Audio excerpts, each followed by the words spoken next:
Most worshipful Grand Master of Indiana, I bring you the very warmest of fraternal greetings from the Emerald Isle. May I start by thanking you for presiding over this fine endeavour. I am very honoured indeed to have been asked to participate. My name is McClintock and I am from Northern Ireland. I was initiated into Masonry in 1992 in Lodge 754 in the Irish Constitution and have been keenly interested in our origins for more than 10 years. I have been a member of the Lodge 200, the Irish Lodge of Research, since 2002, to which I have delivered 3 papers on the subject I am going to speak on today. I must admit to feeling like a schoolboy on his first day of school when I look at the names I share this platform with, names I have been familiar with and respected for many years. My Masonic CV is scant in such august company, but therein I believe lies the strength of my work, for my field of research is quite far removed from the norm. My interest in Masonic research largely ends with the formation of the 3 Grand Lodges of the home constitutions of the British Isles, and is largely concerned with a period very much more remote than that. My particular interest lies in the origin of our symbols and rites, and I believe them to be very ancient indeed, not only pre-Christian, but considerably pre-Old Testament. That is not to say I claim the craft as we know it today to be of such antiquity, merely the symbolism we use and how we use it. My intrigue with the subject of our origin started with my initiation into the craft 20 years ago. Away from my research, I am a stained glass artist, a labour that helped me shape my interest in symbolism and led to a fascination with how apparently simple visual art can be used to carry many layers of reference. The degrees fascinated me deeply, a fascination that is undiminished to this day. As the months passed and I observed the general labours of the lodge room and watched the degrees being given to others, my sense of intrigue broadened and I became convinced that there was something quite substantial underlying our labours, a layer of reference that is not directly referred to at all. Not the Zionist conspiracy or demon-worshipping anti-Christian rubbish that outsiders lay on our labours without actually ever witnessing them for themselves, but something substantial and cohesive nonetheless. I closely watched the curious movements around the lodge room to open and close the lodge, and I was particularly struck by the many references to the sun and the cardinal points of the compass, to its rising in the east being associated with its opening, to setting in the west being associated with the closing, and to being on the meridian in the south at noon. I was also struck with the many references to the corners of a square, to the candidate being received into masonry and darkness in the northwest corner, and to him being placed in the southeast corner after having obtained light. Through time I came to understand that though masonry promotes belief in God, it does so in a universal way. Combining this with my observations about the sun within the craft, I came to consider the possibility that the craft uses the sun as a universal symbol of God. The sun was, after all, the very first deity that man venerated. Through time I came to the conclusion that Freemasonry was not the product of the 18th century, nor even the 17th, but was a modern version of an archaic system of morality that had been in existence for a very long time indeed, and had been reworked in the modern age to sit comfortably beside any and all religions, an addendum to faith rather than a faith itself, its strength being that it was not partisan to any single one, but was universal to all. This would certainly fit with the use of the symbolic figurehead of the sun, but where could this idea have come from? Was it the product of the Grand Lodge era, or was it older than that? I thought the answer may lie in the symbolism itself, so I took a decision about 10 years ago to come at the question of our origins from a very different perspective. I would not base my research on what has been written of the craft since 1717. I would focus wholly on the symbolism. I would try to join the dots and discover if there was an unspoken, indeed now unknown, layer of relevance to our curious symbols and rituals, and try to discover if the sun was indeed used as a universal, dogmatic, free symbol of deity. Before we launch into what I found, however, I would like to lay out my own personal stall regarding the quest for the origins of the craft. It is my humble opinion that Freemasonry can never be fully understood by someone who is not himself knelt where Hiram knelt. An outsider, however diligent his or her work is, without the benefit of actually undergoing the various degrees that take us on our own individual path of inner reflection that is the craft, only sees the shadow cast by Freemasonry, and not Freemasonry itself. I may research and write with passion about stepping onto Omaha Beach in June 44, or of going over the top at Thiepval or Beaumont Hamel, as the whistles blew in the morning of the 1st of July 1916, but could I ever come close to expressing what those who were there actually experienced? What I have found has come from 20 years of watching rituals being performed in front of me in a strong, vibrant lodge that confers degrees at almost every meeting, and that is a privilege one outside the order simply does not have. Speculative Freemasonry has two distinct sides, the exoteric and the esoteric. It now has a pretty well documented emergence in the early 18th century and development into the order we know today, but that is purely the exoteric. The exoteric leaves a mark on the historical record, whereas the esoteric does not. An appraisal of the origin of the craft from a document-based point of view will, by its very nature, only give us a one-sided picture, in which the esoteric will figure very little, if at all. Perhaps in more general areas of historical research, the esoteric does not matter, but the craft's teachings are self-avowedly veiled in allegory, and if we do not pay that side of Freemasonry as much attention as the exoteric, the true origin of our order will, in my opinion, remain beyond our grasp. The esoteric is to be found in the symbols and allegories the craft uses to convey its message. Those symbols and allegories, such as the square, the point within the circle and the plumb line, all have their interpretations in craft lore, and to take the right-angled square for an example, its origin is believed to be nothing more than the tool used to square stone that was used by our operative brethren as a symbol of good conduct. That is a straightforward and eminently suitable allusion for semi-literate medieval workers.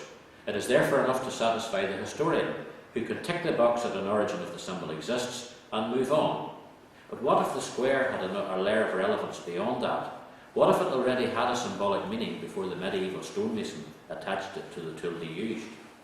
I have found that this is exactly the case, and that our symbols and rituals all allude to a very specific ritual concept that is very ancient indeed, and was based on early man's understanding of the workings and geometry of the cosmos.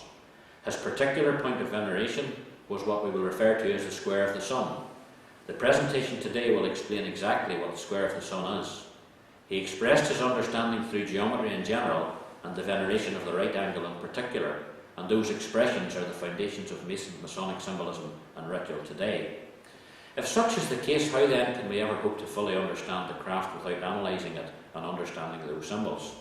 We can understand the growth of the tradition into what it is today, of its transition from stonemasons' lodges to lodges of operative gentlemen, but without understanding where the symbols originally came from and what they first meant, will we ever fully understand Freemasonry. Without exploring the original meaning of the symbols, one could easily be led to the simplest explanation of its purpose and origin, that it is a modern invention, a gentleman's club that gathered around itself meaningless, pseudo-archaic ceremonial rites and symbols to lend an impression of antiquity to its proceedings. From what I have found in my studies, Freemasonry is not a modern invention, and its rites are not pseudo-anything. In terms of the thesis that I have developed about the origin of the craft, Freemasonry is the ritual, it is the symbolism, They are not superficial byproducts that get tagged on along the way. To think them of modern origin is to treat them as baubles and trinkets, rather than the gemstones they really are. And they are gemstones, because they, when understood, they enable us to reconstruct a tradition that has been lost to the world, that has only now been rediscovered. I have entitled my presentation Veiled in Allegory and Illustrated by Symbols. What does it mean to veil something in allegory? What purpose does it serve? Why use symbols to carry the message of the craft and not just words? The answer is because allegory transcends time. It does not go out of date as the generations pass and new paradigms come to the fore.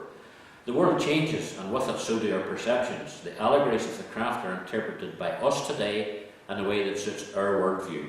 They were interpreted by our great-grandfathers in a way that suited their worldview, and they will be interpreted by our great-grandchildren in a way that will suit their worldview.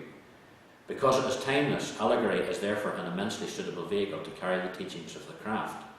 But allegory has another use, in that it can be used, constructed to carry a hidden message that though it is preserved against the ravages of time, need not necessarily be understood or even known about by those who preserve it. Robert Burns shows this perfectly in his poem, To a Mouse. The narrative takes the form of his apologising to a field mouse for running his plough through its nest. Burns was a truly compassionate man, and the depth of his regret shows through in every word as he speaks personally to the mouse. There is an underlying subtext, however, that is not directly mentioned at all, but is the true meaning behind the poem. Burns championed the common man and hated the power and privilege of the landed classes because of the way in which they abused that power. He lived through the earliest of the Highland clearances, when the lands were cleared of people to make way for more profitable sheep. When entire communities were forced off the land they worked as tenants for generations, simply to enable the gentry to show a better balance sheet at the end of the year. The true message of Burns's lament to the wee sleekit cow and timorous beastie was to highlight the injustices heaped on the common man by the landlords to whom they were tenants. Those human sentiments are not expressed directly in the text at all, but they are nevertheless expressed through his apology to the mouse and represent the true meaning behind the poem. And because Burns's sentiments are expressed allegorically, they are as rich and vibrant to us today as they were the day they were written. Burns's poem therefore achieves two things. It carries a hidden message that is not obvious to the casual observer, and it does through allegory and metaphor that will never lose its relevance. Freemasonry, in being conveyed through symbols and allegory, is enabled to function in exactly the same way. The underlying meaning of the metaphors can therefore remain secured behind the veil of allegory, untampered with because they are hidden. I believe that when the third degree was written, it was structured to carry a layer of relevance that was not passed into the craft by those who wrote it. Indeed, we in the modern craft no longer even know this layer is there. This may seem at first to encourage anti-Masons, who have been claiming for years that there is a sinister, hidden message underlying Freemasonry. But there is nothing sinister whatsoever about the hidden layer. It merely records the geometric relationships between the sun and the rest of the heavens.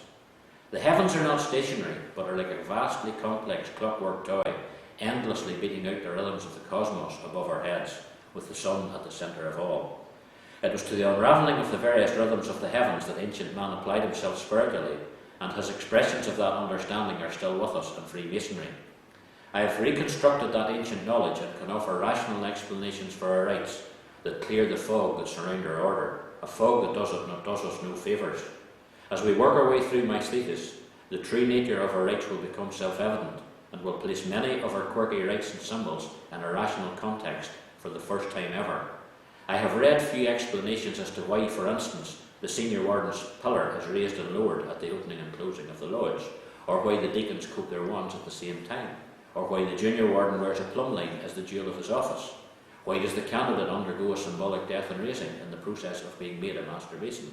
Why was Hiram Abiff attacked 3 times? Why was he finally dispatched with a blow to the head? Why was his burial only temporary, leading to his later discovery and raising?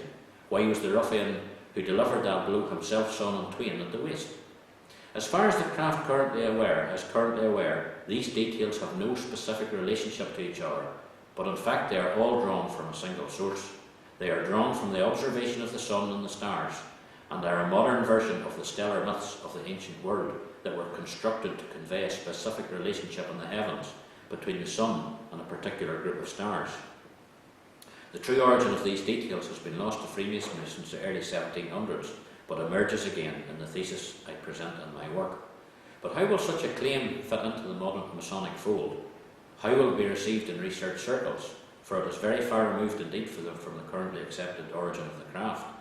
How will the serious academic Masonic researchers, such as many of those I share this virtual stage with, react to the suggestion that the symbols of Freemasonry are as old as man, and that their true purpose is to be found in the preservation of ancient man's understanding of astronomy and of the stellar myths he used to express that understanding? Probably with unease and disinterest, for the proof of my thesis is not to be found in written sources, such as the academic mind normally requires. Indeed, it is from a time before writing existed, and is found through the interpretation of symbol and allegory. As such, the evidence lies down a bramble-choked pathway the academic researcher never wanders down. Once we have wandered down that road less travelled, however, what we find are geometric relationships between the earth and the heavens, that because they are based on mathematics and geometry, can stand on their own 2 feet as the proof of the thesis, separate from and unreliant upon the understanding of myth that led us to them. Many ask why in this modern world Freemasonry remains so archaic, why it continues to shroud its teachings in metaphor and doesn't move with the times and modernise itself, particularly since this draws such criticism and encourages those who claim we have a sinister purpose. It can't modernise because to do so would lose its entire purpose. It is not the Rotary Club, it is not the Round Table. It is an ancient system of morality veiled in allegory and illustrated by symbols, and those allegories and symbols all work together as a whole to carry a significance that we as Masons are no longer aware of, and that is why every word and gesture of the lodge room must be preserved inviolate. For if preserved as they were given to us, they are a complete record, but if changed around or omitted, reduce our rituals to really be meaningless mumbo-jumbo. I have developed a wide-ranging and comprehensive thesis over these last 10 years that carries our symbols way beyond the craft, and I have amassed enough information for 4 books. The first is already published as The Craft and the Cross, and the second is now written and awaiting a publisher. All the information for the third and fourth is already in place, it only remains to write them. In their entirety, they will trace the emergence of a way to approach deity through the geometry of the cosmos in general, and the right angle in particular, from its beginnings in the Neolithic right up to the modern day. The subject is overwhelmingly huge and extends well past the bounds of what would currently be seen as relating to Freemasonry. It will take all 4 books to make complete sense, so I do not expect to convince too many academic researchers at this early stage through a talk that is based solely on the first of 4 books. And just opening a small window and peeking in on one part of the tale as we will today, I cannot hope to persuade or convince, only intrigue. The following PowerPoint presentation is the bones of the paper I give to lodges throughout the Irish Constitution. I apologise to the international audience that it is focused on Irish ritual and may therefore differ in places from the ritual of other constitutions. Good evening, brethren. This talk has been condensed from 3 papers to the Irish Lodge of Research that between them ran to 6 hours, so the half hour it is now may therefore be a little disjointed. I have studied our rituals and symbols intently for almost 10 years now, and have formed a thesis that explains some of their more obscure aspects. My interpretation is completely new to the debate as to our origins, and challenges the idea that the craft began in the 18th century, suggesting rather that our fraternity is structured around symbolism that has been with us since the very dawn of civilization, symbolic concepts that formed the basis of much of man's later spirituality and then faded from the world. Freemasonry has been described as a peculiar system of morality, veiled in allegory and illustrated by symbols. Those allegories and symbols are offered to us without any explanations as to what they mean. Rather, we are left to make up our own mind as to their meaning. Indeed, many see that our own personal search for meaning in our symbols is the very heart and purpose of the fraternity. What I present is merely my interpretation, which suggests that the craft is a modern incarnation of a truly ancient spiritual concept that came to depict God through geometry, in an understanding of deity that is more than twice as old as Christianity. And though the symbolism of the spirituality is only used as a metaphorical, universal reference to deity, and that the original meaning of the symbols no longer plays a part in our labours, the obscure allegories we use still nevertheless carry that original significance. Even a cursory glance at our symbols shows the sun as prominent among them, and the sun was mankind's very first object of veneration. We see it on things like this Grand Master's jewel, or we refer to the Master of the Lodge presiding in the east, where the sun rises to open and illumine the glorious day, or the Senior Warden standing in the west, where the sun sets to close the day, or the Junior Warden who marks the sun in the meridian. To understand just why the sun is so prevalent in the craft, we have to go back to a time when the sun was regarded as God. It was not merely the sun that the ancients held in reverence, but the complex rhythm of the universe that stood behind it, the vast machinations of the cosmos that created the seasons upon which nature's annual cycle of life and death rested. From that flowed the allegorical tales of the gods, who died and were reborn each year with the crops. And right across the ancient world, from Egypt, Greece and Rome to here in the far west and the Celtic myths of the Iron Age, many of those beliefs were structured around a single concept, the division of the year. The year was divided into two halves, light and dark. The sun ruled the summer, the time of life and growth, but the sun was absent over the winter months. Who then ruled the heavens when the sun dwelt in the southern hemisphere and life departed from the fields? This problem was answered by the creation of a second deity, a persona to rule the dark half of the year. Almost every ancient culture had their own ruler of the dark months, and we know them today collectively as the Lords of the Winter. There were literally dozens of them, with different names and stories in many myths and many cultures dating right back to the Bronze Age. We have Cernus, master of the wild hunt, and closer to home in Ireland we have Nuada of the silver arm. Both of these and many of the others were actually stellar myths that emerged in prehistory. Stellar myths are stories of heroic figures such as our own Cuchulainn, the Hound of Ulster, the greatest Irish warrior that ever lived, and were constructed to allude to the heavens. This stellar origin of myth is important to our story, so it will be worth examining its structure. We will look briefly at both Nuada and Cuchulainn as examples, because they both have significance to our tale. Both these ancient heroes are generally thought to be based on the same constellation as many other great warrior heroes, Orion, the constellation that can be most clearly seen as the figure of a man. The constellation stands in the night sky right beside the Milky Way, that silvery ribbon of stars that arcs across the night sky like a celestial waterway. Nuada was the first king of the Tuatha De Danann. He lost his arm in battle, and in ancient Ireland the king had to be without maim or defect to rule, so he lost his throne to his enemy Bres. He later had a new arm created out of silver, and being restored to strength once more, he faced Bres in battle and retook the rule of the island. In this story we have the tale of the division of the year, though like the earlier point made about Burns's poem, it is obscured from view and not directly referred to. Bres was the god of fertility and agriculture, and as such represents the sun, the ruler of the summer. Nuada was based on the constellation of Orion, which dominates the winter night skies, and he is thought to have obtained his silver arm from thrusting it into the silvery ribbon of the Milky Way that arcs above his head. Between these two battling heroes, then, we have the rulers of both halves of the year. We also have the template for the function of all the various lords of the winter, for in the standard myth one defeats the other only to be himself later deposed. First we have the ruling Nuada defeated by Bres, which is the usurping of the Lord of the Winter by the Lord of the Summer, and this alludes to the coming to power of the sun.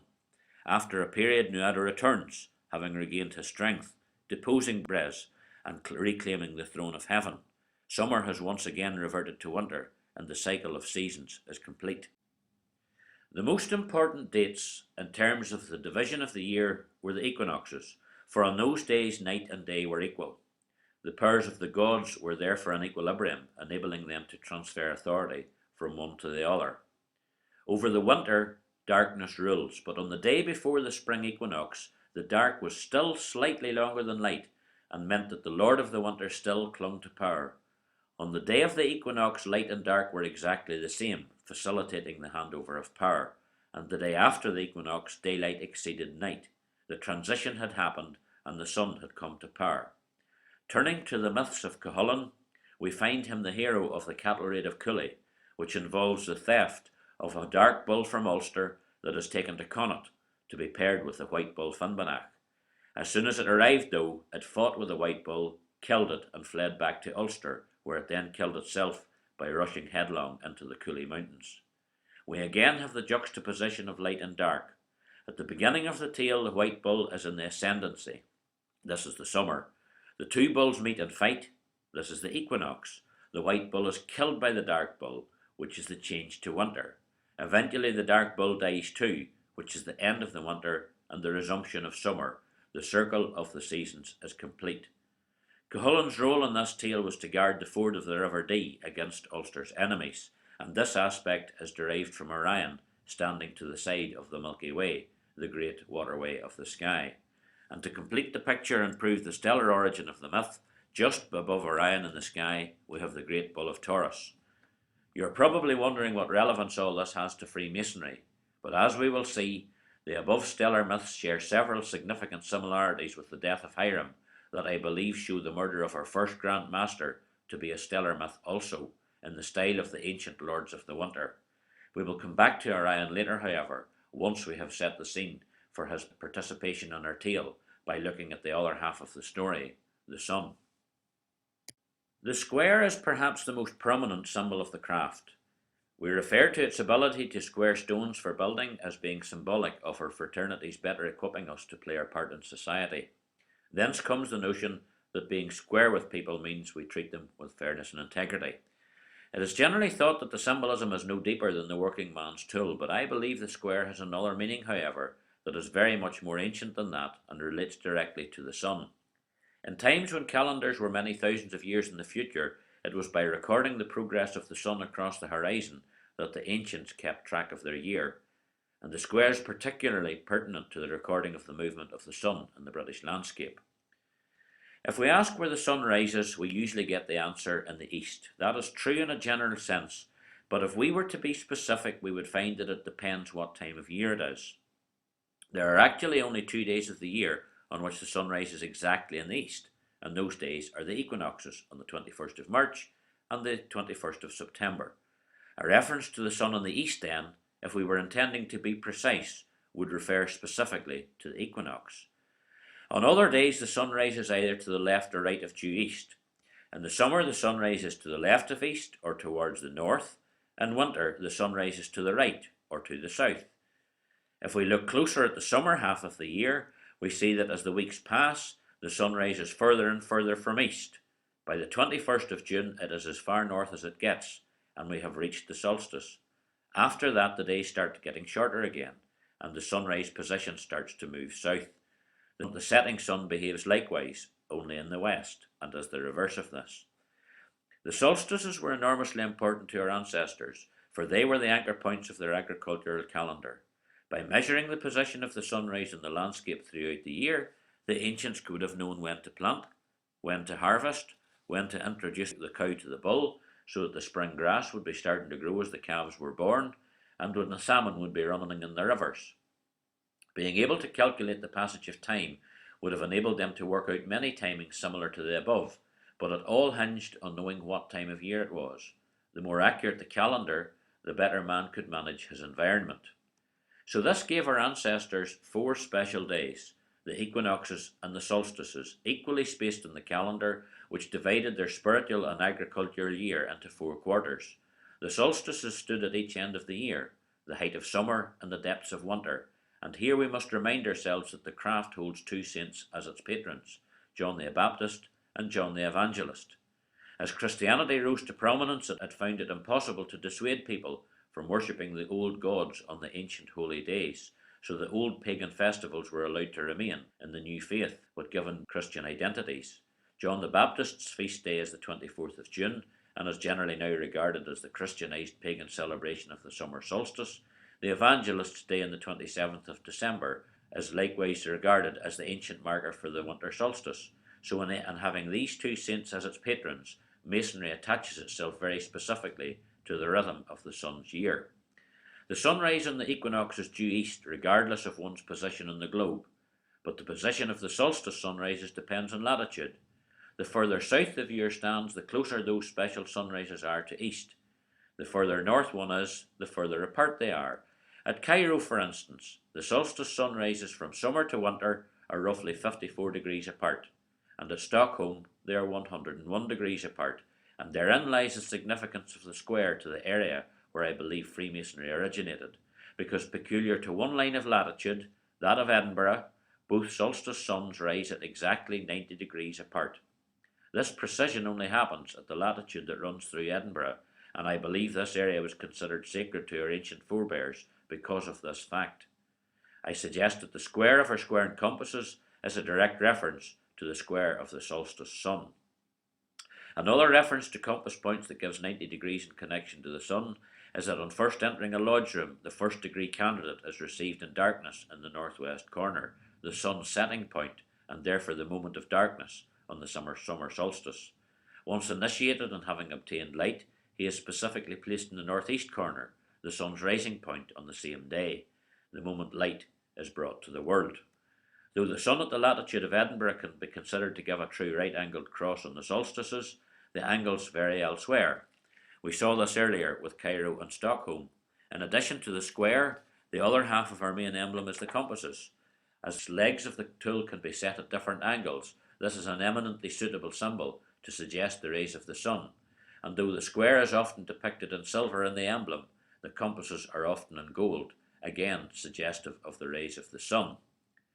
Two of the officers in the Masonic Lodge, the deacons, carry wands similar to those carried by deacons in church services.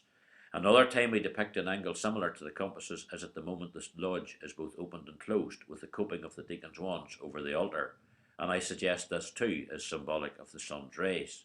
This carving is from ancient Egypt and shows the aton, the sun disk, casting its rays over the proceedings, in an illusion identical to that which I suggest for the coping of the deacons' wands. This may seem rather speculative, but if we look a little closer, the nuances of our ritual reveal that the crossed wands not only signify the sun shining over our proceedings, but because they are coped at the opening and closing of the lodge, these actions actually signify sunrise and sunset. At the opening of a lodge, the deacons carrying their wands assemble at the altar, but remain motionless with their wands vertical until the master declares the lodge open. At that instant, they cope their wands over the altar and remain that way for the rest of the opening ceremony. This action, I believe, is intended to indicate sunrise, when the first rays of sunlight illuminate our world. If we then turn our attention to the closing of the lodge, we see a subtle difference in the behaviour of the deacons, which tends to confirm the above interpretation. At the given time, the deacons again assemble at the altar, but on arrival, they immediately cope their wands as though in continuation of before, suggesting that at that point the sun is still shining. It is at the precise moment the master declares the lodge to be closed that they uncope them immediately and drop them to their sides. At the moment the lodge closes then, the rays disappear, or in other words, the sun sets. Taken with the opening, therefore, we have sun rays that appear on the opening and disappear on the closing. The lodge is therefore at labour, very precisely, from sunrise to sunset. So I suggest that the inward allegorical meaning of the compasses in our main emblem is as rays of the sun. And I believe that in combining these two tools, we see encoded the two solstices representing the 90-degree square formed by the solstice sun and the rays of the sun that forms that square in the compasses. Including the G in the centre associates the symbol with God through this particular geometry of the sun, and therefore alludes to the sun as the ultimate deity in ancient times. Another interesting point about the geometry of the heavens in Scotland is that the maximum height above the horizon achieved by the sun on the 2 days of the equinoxes. On those 2 days, which are the days the sun moves from one half of the sky to the other, and which is alluded to in the myths of the Lord of the Winter, the sun travels exactly along the celestial equator. In Scotland, the celestial equator along which track the sun passes on that day of transition is 33 degrees above the horizon, the total number of degrees in the ancient and accepted Scottish rite of Freemasonry. The celestial equator will be shown to have much significance later. Even the terms used for something as simple as balloting of a prospective candidate, where the result can be either clear or clouded, is suggestive of the sky and therefore of the sun, and whether it shines in the proceedings or not. The right-angled square brings us to the perfect four-sided square, which also features prominently in our ritual, the significance of which can also be traced to the sun. In addition to the solstice sunrises marking a 90-degree angle on the horizon, the sunsets on these days also fall at those same significant places.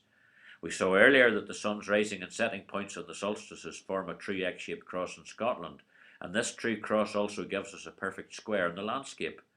On the summer solstice, after rising in the northeast corner, the sun sets exactly in the northwest corner. On the shortest day, after rising in the southeast corner, the sun sets in the southwest corner. These, taken with the rising points, create a perfect square in the ground, which I suggest would have been regarded as sacred by the early sky watchers and would have caused the term square, or by the square, to become synonymous with the place where the sun interacts with the earth in perfect geometrical harmony. In the craft we refer to being square with our brethren and those outside the craft as bringing harmony to the lodge room and society respectively, so an association with the square of the sun seems not unreasonable. If one regards the square altar in the centre of the lodge room as a symbolic representation of the square formed by the movements of the sun, then in addition to the sun's square being central to our labours, we imitate its clockwise passage round the landscape by always keeping it on our right. We also see squares in our Masonic pavement, and there too we find reference to light and dark halves of the year, perhaps the most fundamental aspect of all our symbolism. The black and white pavement is one of the aspects of Masonry that hints at a link between the craft and the Knights Templar, for their battle flag was a black square over a white square. Templar lore will suggest that the black signifies the life the knight left behind, and the white, the purity of the life he chose for himself in the order. That is undoubtedly one meaning of the symbolism, but I think it also had much more meaningful significance than this, because the black and white of their flag suggest the light and dark halves of the year, and the division between them were the equinoxes. As noted earlier, for the ancients the equinoxes were a time of transition that stood between the light and dark halves of the year, between the half during which the natural world flourished and grew, and the half in which everything withered and died. The transition between the two states came to dominate their spirituality, and the boundary between the light and dark halves came to represent the membrane between the world of light and the afterlife, or between life and death. The sun god had to die each year with the onset of winter, only to be reborn again in the spring. What better emblem could be carried into battle and possible death, therefore, than a black and white flag such as the Templars carried, with its representation of the veil between the world of light and the world of darkness that was death? An extension of this is our own black and white pavement that represents the endless repetition of light and dark halves of the year. In squaring the room, no matter which direction we go in, we endlessly travel from light squares to dark squares and back again to light, mimicking the great, never-ending rhythm of the seasons. A point within a circle between two parallel lines is one of the better known and more enigmatic Masonic emblems, and yet again it can be seen as an illustration of the solstices. First we have the point within a circle, which is nothing more obscure than the universal astronomical symbol for the sun. What then are the two parallel lines that touch it? Quite simply, they are the tropics of Cancer and Capricorn, which are parallel lines that denote the furthest the sun travels from the equator. The sun reaches the Tropic of Cancer on the summer solstice and the Tropic of Capricorn on the winter solstice, so yet again a Masonic emblem can be read as referring to these special days. The Masonic historian William Preston tells us that from the earliest times the two Saints John were associated with these two parallel lines, and since their feast days are derived from the solstices, all is plainly connected. We in Ireland install our lodge masters on the first available day after St. John the Evangelist's Day, otherwise seen as the winter solstice or the birth of the sun. This equates his elevation to the rule of the lodge with the return of the sun and the birth of the new solar year. We earlier noted that the ancient year was ruled by two deities who occupied the throne for 6 months each.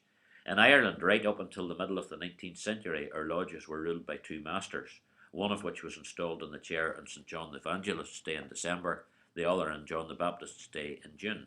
Each of the masters therefore ruled the lodge for 6 months, exactly as did the ancient lords of the winter, and in my opinion was a direct allusion to the ancient rule of the two halves of the year. As well as the sun, Venus, the five-pointed star, holds a particularly strong position within our symbolism, and knowledge of that planet also stems from ancient times. The planet came to be depicted as the five-pointed star we learned to draw as children because its movement, seen against the position of the sun, traces such a shape over an 8-year period. Exactly how this manifests itself is not in the scope of this talk, but it has been a powerful talisman for many thousands of years. In Masonic terms, it is seen on our first-degree tracing board, where despite having the sun and moon both present, it is towards the light of Venus that the ethereal staircase ascends. More obtusely, but perhaps more importantly, we also trace a five-pointed star on the floor as we progress through the offices of the lodge. If we start with the junior deacon, then the senior deacon, junior warden, senior warden, and finally the master, we have traced the five-pointed star on the lodge room floor. I believe the 5 points of Venus also lie in the 5 points of fellowship on which the new master mason is raised. Other jurisdictions do not necessarily have the officers in the same positions as they are in Ireland, which removes this reference from the five-pointed star, but in Ireland we believe that this positioning of the officers has always been, and has come down to us from time immemorial. We now come to what I consider by far the most telling indication of the ancient meaning of our ritual, that indicates that reverence for the sun and the seasons is central to all. I believe that in addition to our symbolism that alludes to the light and dark half of the year, our ritual carries within it the method by which the days of transition between the two halves would have been marked. This is the layout of a traditional Irish lodge room, oblong in shape, a double cube in fact. It is orientated along an east-west axis and has a raised platform at the eastern end. On this is placed the master's chair from which he directs the proceedings on the floor in front of him. Beside him on his right is the senior deacon who carries his wand with him at all times. In the sketch I have here, I have shown the senior deacon behind the master as well as beside him, and you can think about that as we continue. In the centre of the floor is the altar where the Bible lies open during the proceedings. Towards the west end of the room sits the senior warden, the lodge's second most important officer, with the junior deacon beside him, also equipped with his wand. He too is also depicted behind the senior warden's chair, as well as beside it. The last remaining officer, third in seniority, is the junior warden, who sits to the south of the altar, halfway along the southern wall of the room, and has no deacon in attendance. The relevance of these positions will be demonstrated in a moment, but for now I want you to forget the modern lodge room and imagine it as a time before the pyramids were built, when the priesthood of the sun prepared to welcome the sunrise each morning. The priests get ready to perform their three daily tasks, which are to record where the sun rises, where it sets, and precisely when it reaches its zenith on the meridian. By recording these details, they would be able to pinpoint exactly when the significant days of the solstices and equinoxes occurred, and by noting when the sun reached its highest point in the south, they could also pinpoint the moment of noon and initiate whatever ceremony they had for that occasion. To mark the position of the sunrise each day required two men, one with a straight pole for casting a shadow, known as a solar gnomon, the other to mark on the ground the shadow cast by the rising sun. At the moment the sun first breaks the horizon, the shadow line would be marked and compared to the one from the day before. As the year progressed and the solstice got nearer, the difference each day got less and less, until the shadow stopped moving completely and the sun literally stood still. On that day it was the solstice. The same applied to the sunset in the evening, with two men in the west equipped with similar tools. The other important duty of those who marked the sun was to pinpoint the moment of noon, when the sun reached its highest in the sky in the south, so they could initiate whatever ceremony they had for that occasion. The tool needed for this was the plumb line, so that when suspended over a north-south line, the shadow would fall on the line, indicating the moment of noon. What we have then are 5 people to carry the ancient duty of the marking of the position of the sun. 2 in the east to mark where it rises, 2 in the west to mark where it sets, and 1 in the south to mark the moment of noon. An Irish Masonic lodge has 5 officers, and they are to be found exactly in those positions. 2 in the east, 2 in the west, and 1 in the south. In the east of the room we find the master and the senior deacon, who carries his wand with him at all times. The wand is nothing more than a long pole, and is, I believe, a symbolic representation of a solar gnomon. In the west of the room we find the senior warden, with his deacon beside him, and in the south we find the junior warden, who has no deacon to attend on him. This places the 5 officers in exactly the right places to mark the positions of the sun throughout the day, and in fact our ritual is even more specific than that. To mark the sunrise, the senior deacon with his wand must be between the master and the rising sun, so the first rays of light can cast that all-important shadow. In the opening ceremony, the deacon is asked his place in the lodge room. His answer is, behind the chair of the worshipful master, or at his right hand if so permitted. As the master sits to the east of the lodge room facing the west, the deacon, in being behind him, symbolically at least, is therefore further east than him, or between him and the rising sun. Likewise, in the west of the room, the junior deacon's place is behind the chair of the senior warden, or at his right hand if so permitted, placing him between the senior warden and the setting sun. In a brief reference to this, I enclose this photograph of the senior warden's chair from Lodge 15 in Skibbereen, County Cork. It appears that these particular brethren took the wording of the ceremony more literally in the past, because it has a small oval peephole in its back to allow the senior warden to look to the west towards the setting sun at the closing of the lodge. Then in the south we have the junior warden, who has no deacon because he does not need one, but the symbol of his office that hangs around his neck is the plumb line, which he needs to mark the sun's shadow at noon. When asked his place in the lodge, he starts with the words, "in the south," to mark the sun in the meridian. The wording of the ritual actually places the 5 officers of an Irish lodge room in precisely the correct position to symbolise the ancient practice of recording the movements of the sun throughout the year, and each has exactly the right tools to do so. Why do we include the words "at the back of the chair of the worshipful master" if it plays no part in our proceedings? And it doesn't. In my opinion, the answer can only be that it is an allegorical reference to the symbolic recording of the positions of the sun by the officers of the lodge room.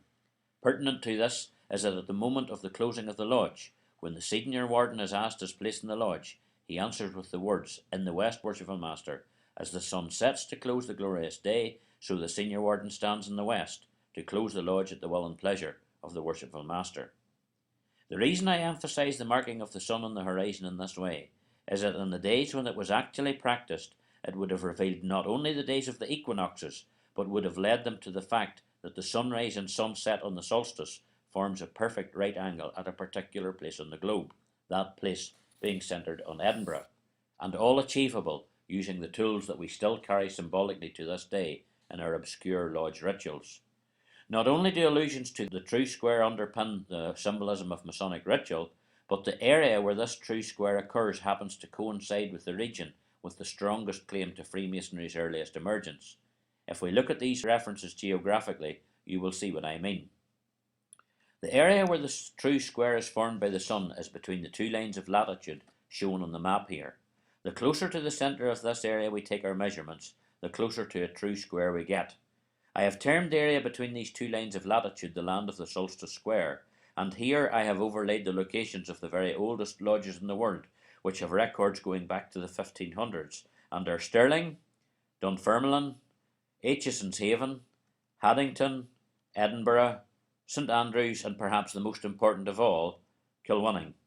Though 7 lodges are universally accepted as standing between the purely operative stonemasons' lodges of the Middle Ages and the order of speculative masonry we know today, and they are geographically in the right place to have carried the ancient knowledge of the sun square that is still present in masonry today. So that's some aspects of our ritual that can be related to the sun. It becomes a whole lot more compelling when we turn our attention to the ruler of the other half of the year, the Lord of the Winter.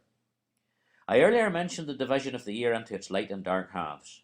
The sun ruled the light half of the year, and the dark half was ruled by the Lord of the Winter. In the ancient myths, each deity died every year at the hands of the god that was about to replace him in a never-ending rhythm. In fact, in the myths, the Lord of the Winter did not simply die, he was actually killed by the Lord of the Summer, or the sun. The purpose of these myths was to honour the ultimate deity, the sun, and the moment it emerged from its sojourn in the south, and once more took over the rule of the heavens.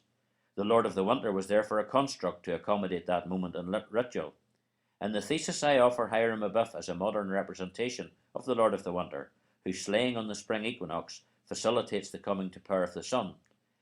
In ancient myth, the Lord of the Winter was killed by a figure who represents the sun, and in Irish ritual it is the master of the lodge who kills Hiram. In the ritual to open the lodge, the master is asked his place therein. He answers with the words, "in the east." As the sun rises in the east to open and illumine the glorious day, so the master presides in the east to open the lodge, and so on. By this and many other pointers we can therefore equate the master with the sun, which will become more telling as we proceed. The above wording also specifically places the master in the east, and we will remember from earlier that the sun only rises truly in the east on the equinoxes, and so this part of our ritual links the master specifically with the sun on the equinox. It was on the spring equinox that the Lord of the Summer killed the Lord of the Winter, so the master being identified with the sun on the equinox places him in a position to play the part of the one who kills the Lord of the Winter. At the critical moment of the 3rd degree, it is the master who kills the candidate who is acting the role of Hiram Abiff.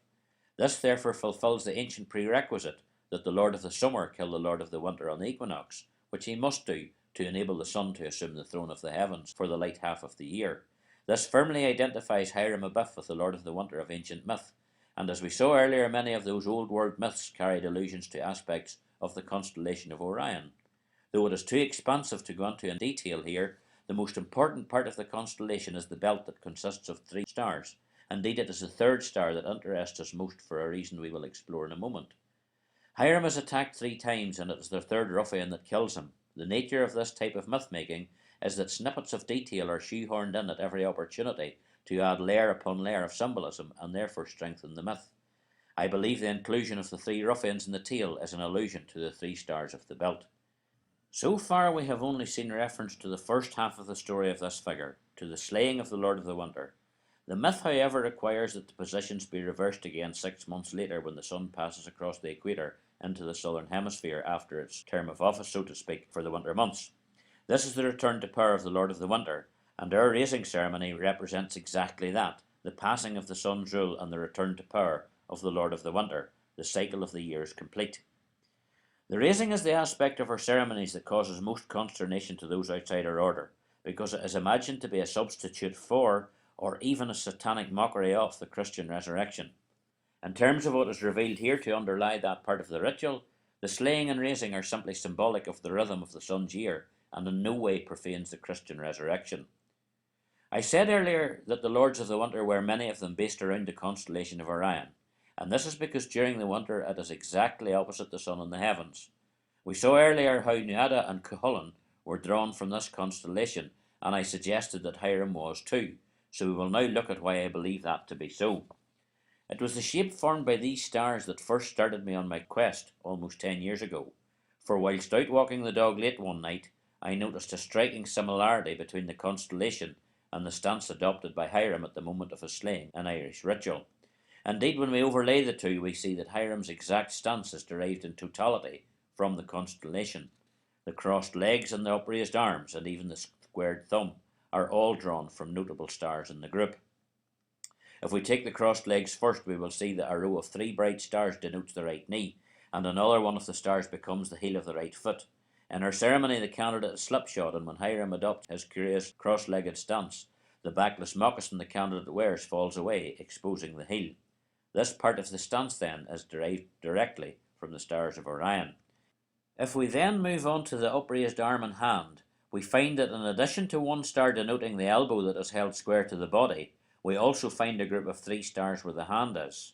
These 3 stars precisely define the squared thumb, so this is another aspect of our ritual that is derived from the stars of the constellation. This is a very old Masonic practice and can even be found in the rituals of the stonemasons that preceded the speculative craft. From the Charge of Nimrod, which dates from at least the early 1600s, we find these words. The sign is given by placing the left arm and hand with thumb extended in a perpendicular position pointing upwards, and his right hand and arm with thumb extended in a horizontal position. In that this gesture can be so closely linked to the constellation and was present in the rites of the stonemasons from whom the modern craft emerged, we have evidence that the lost esoteric layer of meaning was present long before speculative Freemasonry developed. The sun was thought of as being born in the east where it rises, and as dying in the west with its setting. In ancient Egypt, the sun god was born anew each day at dawn, and died each evening with the sunset. The constellations did likewise in ancient myth, and Orion was no exception. What is exceptional, however, is the way in which it rises and sets. When it rises in the east, it is almost completely horizontal, and when it reaches the west, it is perfectly vertical. It is surely a coincidence too far that not only does the constellation rise to be a perfect upright, but that when it reaches the west where it dies, it is in the exact stance as the candidate as he is slain in our Irish lodge rooms. It does not achieve this vertical stance everywhere on earth, however, because it depends on latitude. It is telling that it does so when viewed from the middle of the British Isles, from the same place on earth where the other half of the tail, the sun, forms a perfect square. To the north it never reaches upright, and to the south it passes vertical and slopes backward as it sets. A raising from a dead level to a living upright is therefore, like so many other aspects of the 3rd degree, derived directly from the constellation. The constellations were regarded as dying with their setting in the west, a fact that can be seen time and time again in the myths of the classical world and their counterparts in the west that we regard as Celtic. It could be said that the constellation actually dies with the disappearance of the last star, and we can see from this sketch, which shows the moment of extinction, that the last star visible is Betelgeuse, the temple of the figure. It is not therefore surprising that Hiram is killed by a blow to the temple. In a small aside here, whilst this slide is still on the screen, I would point out another example of layer upon layer of significance being included in a ritual. In our ritual, we have the three ruffians who attacked the Grand Master discovered under the ground in a cave. As the constellation dies, the three stars of the belt are, as seen here, below the ground. Yet another little detail of the myth of Hiram has therefore been structured to include a reference to the position of the stars of this constellation. This is not the forum to get into technicalities, but a vital part of the myth-making relates to Orion's particular position in the heavens, in that he straddles the celestial equator exactly. The celestial equator is our own equator extended out into space, and marks the point at which the sun crosses from one hemisphere to the other on the equinoxes. Orion stands therefore with his top half in the northern hemisphere and his bottom half in the south. The celestial equator therefore bisects him at the waist. Why is this important? Because on the equinoxes the sun travels exactly along the celestial equator, the days of equal light and dark on which the twin gods changed places, on a line that cuts our figure of Orion in half. This supplies us with the allusion to the sun killing the Lord of the Winter on that day of equilibrium, and so we can find the basis for that aspect of myth here in the interaction of the sun and Orion. The Lord of the Summer therefore kills the Lord of the Winter by bisecting him at the waist. The Masonic third degree salute, which is drawn from the execution of the third ruffian, who is sawn in half, is the squared hand being drawn across the abdomen, severing the body in two. If we look at some of the older rituals used, they are even more specific about the drawing of the hand across the abdomen. The exposure pamphlet of 1761, Three Distinct Knocks, says on page 44, "Oh, that I had my body severed in two, one part carried to the south, the other to the north." This statement from the third conspirator actually attaches the idea of north and south to the bisecting of the waist, which is very pertinent to Orion, who stands in the sky with the upper half of his body in the northern hemisphere and his lower half in the south. And from earlier we know that the square refers to the sun, so in holding our hand with the thumb squared as we bisect ourselves at the waist, our hand represents the sun. This is yet again the sun killing the Lord of the Winter on the equinox. There could scarcely be a better allusion to the machinations of the heavens than we find here. We earlier mentioned that Cuchulainn, the Hound of Ulster, and the great hero of the Ulster cycle of tales, was based on the constellation of Orion, and in researching his tale I found three allusions about his death that he shares with Hiram, which cement the two legends together as being derived from the same source. Like Hiram, Cuchulainn was attacked 3 times, which is the first similarity, and I believe is drawn from the number of stars in the belt of the figure. The second similarity also involves the belt, because the final thrust that killed Cuchulainn was to his stomach, slicing his abdomen open and spilling his intestines out over the chariot. This links his death to the constellation straddling the celestial equator, severing his body in two exactly as referred to in the death of Hiram. The third similarity also involves the belt and also places him upright at the moment of death. Knowing that he, the greatest warrior that Ireland had ever seen, was dying, he could not countenance falling in front of his enemies, so he used the belt to strap himself to a standing stone so that he would remain upright even in death. Like Hiram then, he died standing upright, suggestive of the constellation sinking into the west in an upright stance. This is the very stone to which the myth is attached. It is just outside the village of Knockbridge in County Louth, a region steeped in references to Orion, the big man of the sky. And to demonstrate how all-pervasive mythology is in this region of Ireland, the name of the county of Louth actually comes from the Gaelic Lugh, the Irish sun god. As is demonstrated by these similarities to ancient myth, there is clearly much more substance to the legend of Hiram than is usually considered by those who seek the origin of the craft. And to reinforce that point, we actually have physical evidence from the Iron Age that demonstrates the strength of this symbolism. That physical evidence is in the form of 2 human bodies that were found by peat cutters in Irish bogs 25 miles apart in the last 10 years. They are thought to be victims of sacrifice and to have been mutilated in a most savage way indeed. What is pertinent to us is that their wounds link them to the very same aspects of Orion that are to be found in Masonic symbolism. The first is known as Old Crochan Man, named for the bog in which he was found. He is believed to be a sacrificial victim, and the wounds inflicted on him are telling indeed. His head was cut off, and not only was the first attack on Hiram a blow to the throat, but the attacker was then executed for his crime by having his throat cut across. The victim also has a puncture wound to the chest, and in Masonic ritual Hiram's second attacker strikes him a blow to the chest with a heavy metal square, and his attacker is executed by having his breast ripped open. The most interesting thing of all is that this victim of sacrifice was sawn in half at the waist. Not only is Hiram's third attacker executed by being sawn in half, but this fact is derived from the bisection of Orion by the path of the sun on the equinox, the day on which the Lord of the Winter was slain, to allow the sun to bring life to the fields once again. Assuming this man was indeed sacrificed in a rite to encourage the sun to provide a good harvest, perhaps after a few lean years, then the association I am seeking to make with Orion is so in tune with that it is almost beyond question. Our second figure is Cloney Cavan Man, again named for the bog in which he was found. Again, the body is thought to be the victim of sacrifice, and like old Croken Man, the wounds are truly fascinating. He too was wounded in the chest, mimicking the second attack on Hiram. He was also struck on the head 2 or 3 times, and in Masonic ritual, Hiram is killed with a blow to the head. In fact, in English ritual, all 3 blows to Hiram are to the head. Again, similar to other slaying, this victim too is severed at the waist. What we have in these 2 bodies are all the significant attacks on Hiram. Blows to the head, the throat cut across, a blow to the chest, and most significant of all, both bodies were severed at the waist. This is not only identical to the symbolic blows to either Freemasonry's first Grand Master or the ruffians who attacked him, but the particular purpose of the ritual slaying of these 2 individuals is completely at one with the death of the winter to facilitate the coming summer, as expressed through the constellation of Orion. This suggests that Orion's place in the heavens, bisected by the celestial equator, had relevance in antiquity. And to reinforce this idea, we must remind ourselves that Cuchulainn too died upright, with his abdomen cut across. To the best of my knowledge, this presentation is the very first time that anyone has ever associated the wounds on these bodies with the constellation of Orion. But Orion's pivotal place in stellar myth and the details of that constellation that were being commemorated through those myths are only now emerging from this examination. The theme that underlies the myths is that Orion, bisected by the celestial equator, dies in an upright position, and I was led to consider this fact whilst trying to deconstruct Masonic ritual. So in this, we may have a situation of reverse osmosis, and we may find that rather than looking to history to illuminate the origin of the myth of Hiram, perhaps the myth of Hiram can be used to better understand history.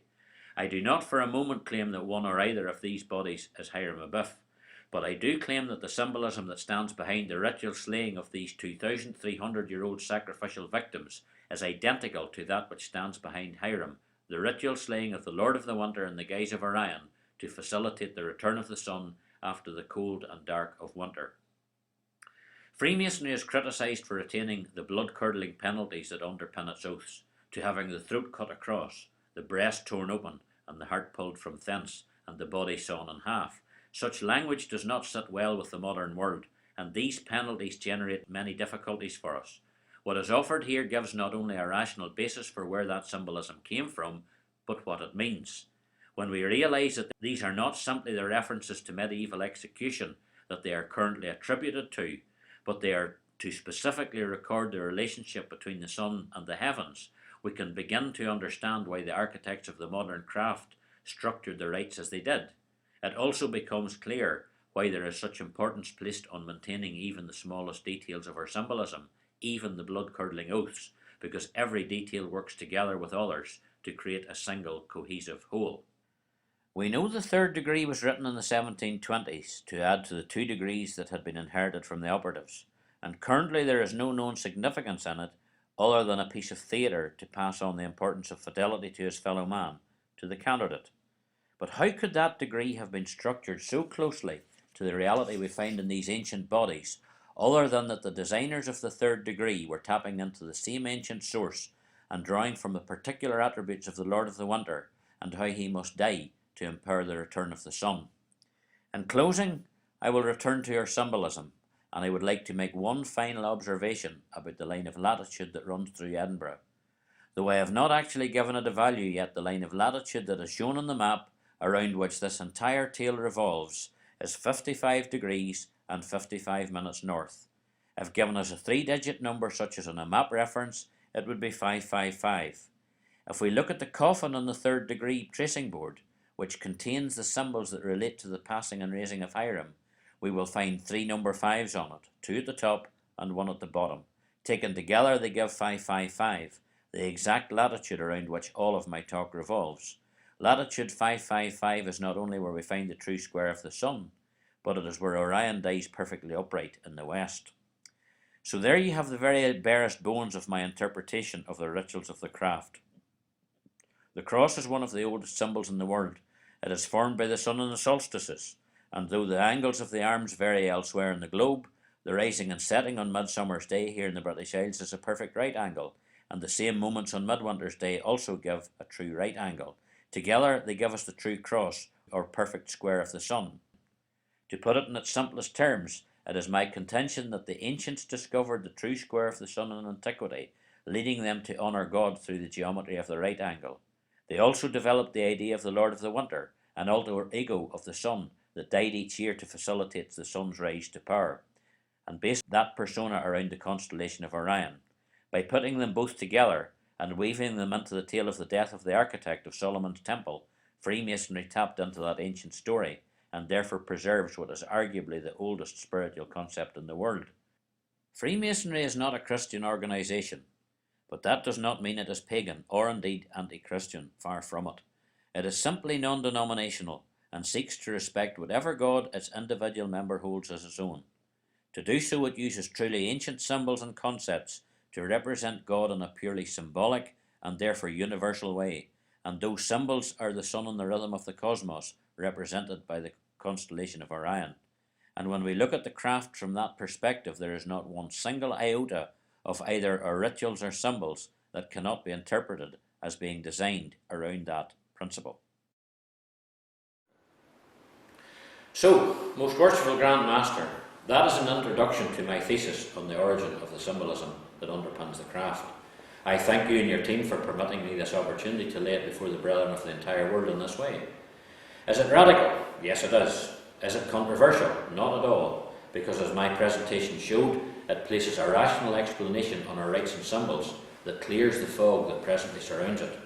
Many Masons seem happy that our rites are obscure, but in the modern world of the internet, the idea that our rites are in any way secret is absolute nonsense, and in not offering any logical or rational basis for our labours, we present a face to the world that I believe does us much harm.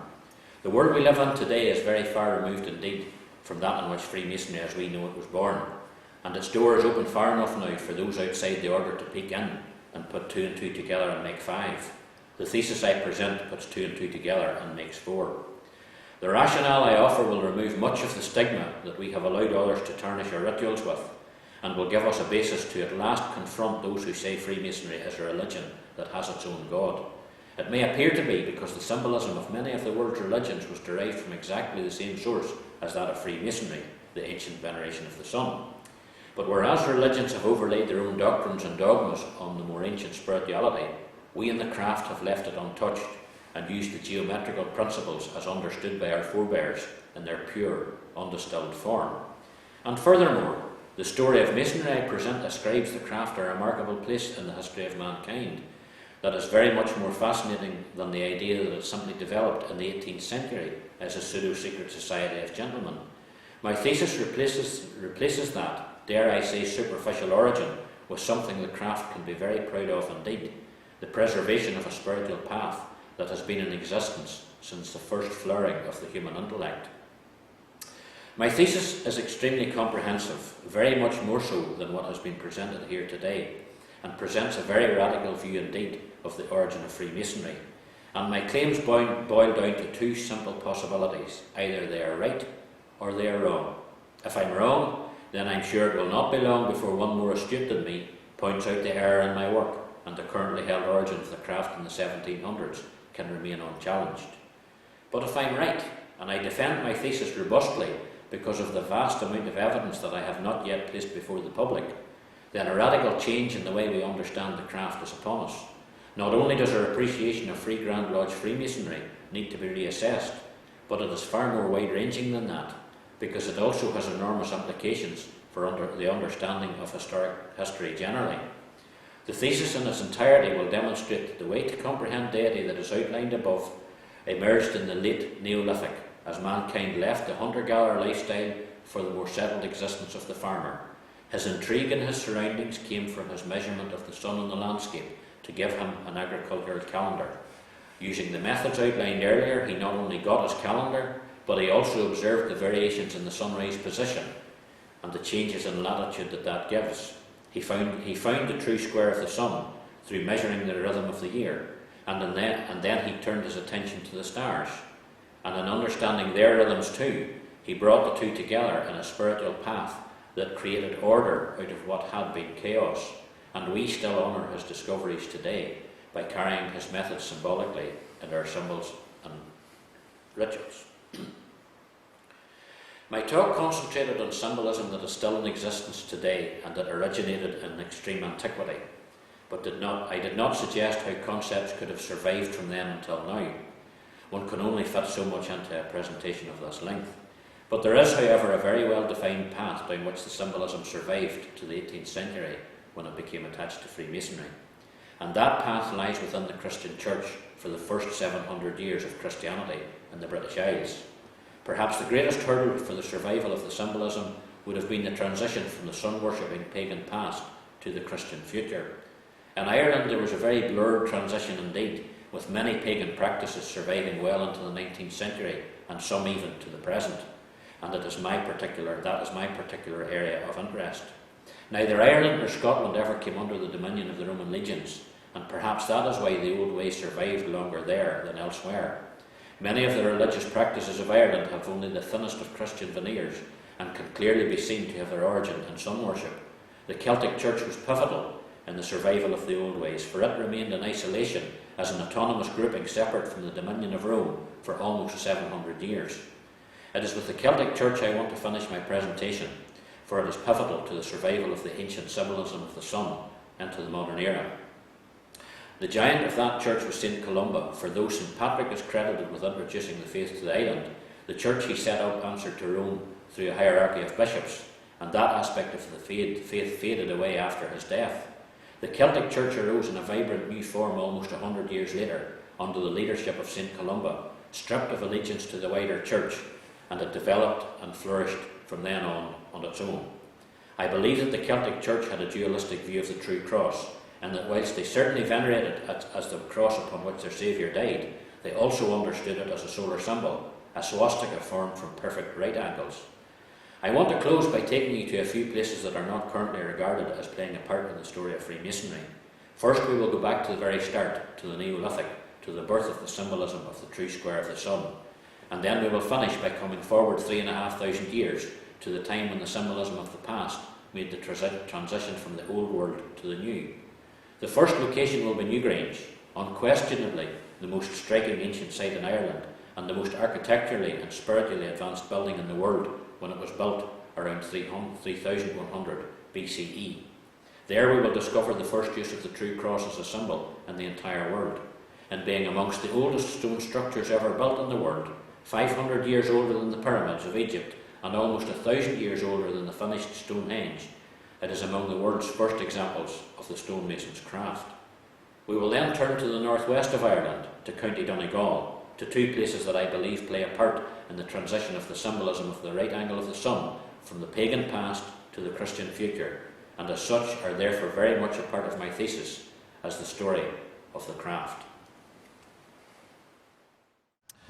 We are in County Meath, 5 miles west of Drogheda, at the great bend of the River Boyne that provides an enclosure for the sacred sites of the Boyne Valley. Behind me you see the great treasure of Ireland that is the mound of Newgrange.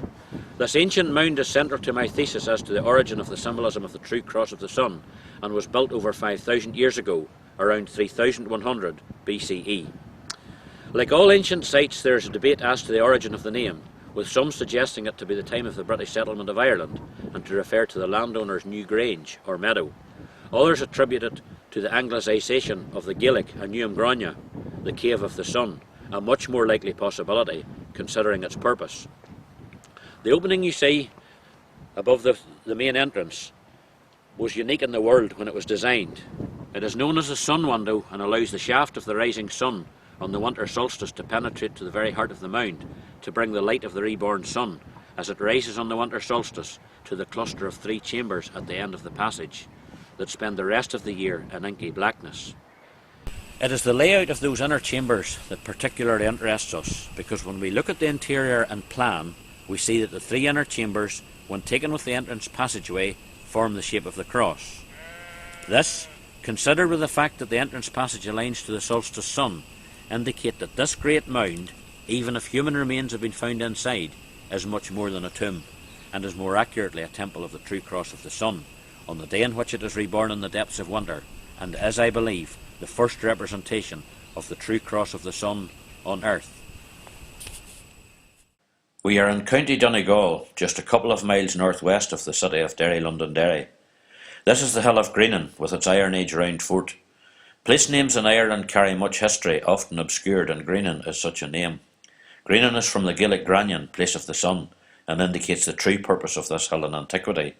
It would have been a place where the movements of the sun were watched in ancient times, using methods similar, I suggest, to those symbolised in Freemasonry today.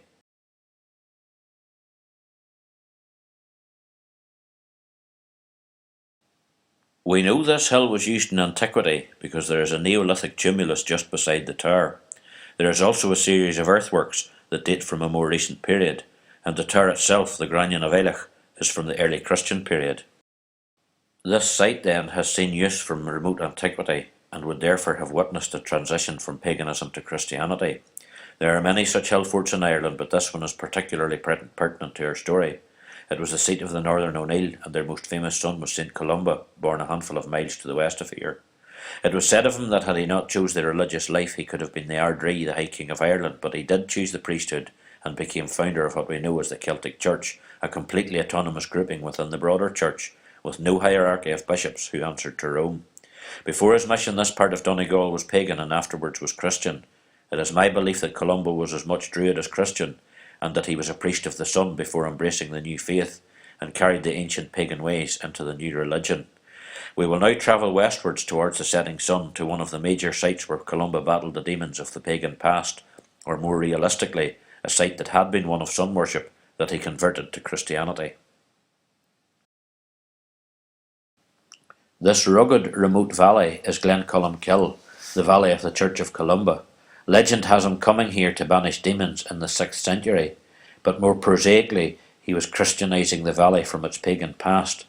The valley is the site of a pilgrimage in his name, and when we look at the stations on that pilgrimage, and the symbols on the standing stones that comprise it, we catch a glimpse of the nature of the paganism that he converted to Christianity.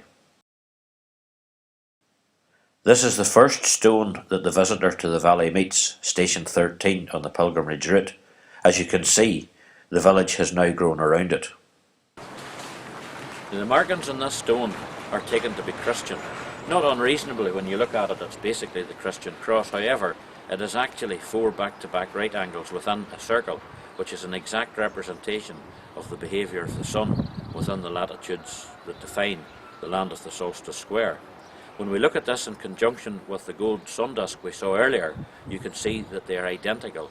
And when you consider the gold sun disk is 2,000 years older than Christianity, and can therefore have nothing whatsoever to do with the Christian faith, you have to ask, is this stone really a Christian symbol, or does it refer to the pagan past? As you look at these markings, consider the fact that this valley lies on the exact latitude where the sun forms a precise right angle on the summer solstice. Though I suggest that's what these markings refer to, it does not preclude the likelihood that they are Christian also, a halfway house between the two traditions. The cross does not face the east as most Christian crosses do. It faces the northwest, where the sun sets on the summer solstice. This is station 14. The stone this time faces the southeast, the place where the sun rises on the summer solstice, and is therefore significantly at right angles to the previous one that faces the sunset. In both these stones then we have both the rising and setting of the solstice sun. The markings in the stone are very faded, but I have here overlaid a sketch of what the design is, and as you can see, it is again made from back-to-back right angles. We are now in the centre of the valley, at the most important site of all. The pilgrimage starts and ends in this churchyard, and the first stone we encounter is station 2, seen in the outcrop to the west of the church. This is the most prominent and significant stone in the valley. As you contemplate the markings on this stone, ask yourself if the Christian cross is in any way visible in it, or is this stone in honour of the true square of the sun that is formed at the precise latitude upon which it rests. This valley is rich in myth, which we do not have time to go into, but once we apply the true square of the sun to it, changes myth to history, and records the true story of St. Columba's conversion of this valley from sun worship to Christianity, and the particular focus of veneration is without question the true square of the sun. So although this remote valley with its curious markings has never crossed the horizon of those who seek the origins of the craft, I believe it is the most defining place and moment in the long path taken by the symbols of Freemasonry, being the moment the symbolism of the sun veneration of the past was carried into the Christian Church, where it survived into more modern times and emerged onto the world stage in the 18th century as Freemasonry.